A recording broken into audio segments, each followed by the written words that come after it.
Remember to comment below if you want more videos about one specific topic, and do single quote forget to subscribe to the channel. How to make the most of your doctor's visit. If your memory loss or that of a loved one has started to worry you, your first step should be to go to the doctor.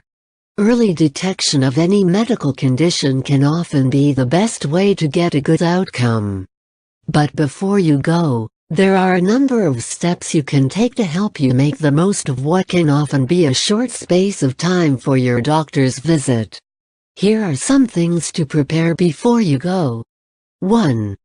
Keep a journal. In this journal, you can write down all the things you have noticed about yourself, or about your loved one, in terms of physical symptoms, mental symptoms, obvious memory loss that affected your ability to work or do chores as they normally would, changes in behavior. Note the behavior, what happened, and how long the episode lasted. Try to keep track of milestones, such as when the symptoms first appeared. Are you worse at certain times of the day than others?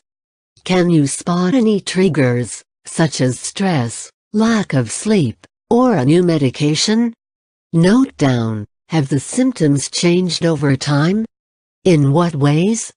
What has been tried in order to improve memory? Examples might include establishing new routines, doing brain exercises on sites like Luminosity.com, and so on. 2.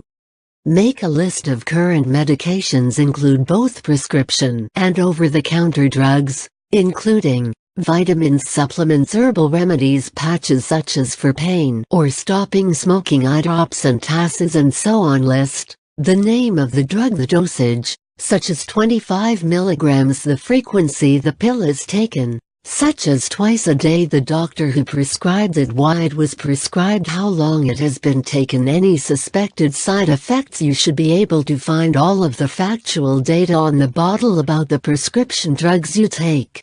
For non-prescription drugs, consider bringing the bottles with you in a clear, plastic zippered storage bag or two. It is important to know who prescribed the medicine and why, because as we get older, we tend to see more than one doctor or specialist, and each will make their own recommendations. However, this can lead to medications that interact with each other. The other issue is what the medicine is designed to deal with. Do you have a short-term acute or long-term chronic condition? If it is acute, you should probably not be taking, for example, opioid pain relievers for months or years. Many medicines and over-the-counter remedies like antacids are known memory stealers, so you can discuss with the doctor if there are any alternatives that can be switched to. The average 50-year-old takes 8 prescription medications per day, plus vitamins and herbs, so any of these items could be the culprit.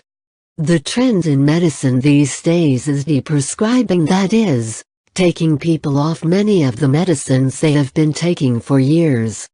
When discussing your options with your doctor, be sure to give them a list of any drug allergies you might have, such as to penicillin, and mention any major underlying health issue, such as heart problems. In this way, they should be able to make recommendations that will improve memory and keep you safe. 3.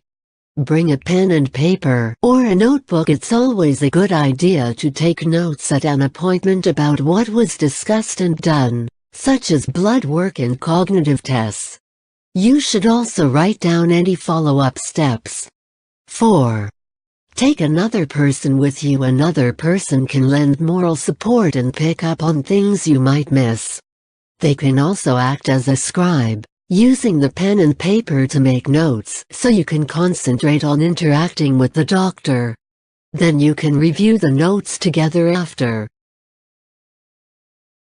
I know that you like it like that. I wear designer, check the name on the tag. White fox fur on my jacket. Excuse me, that's a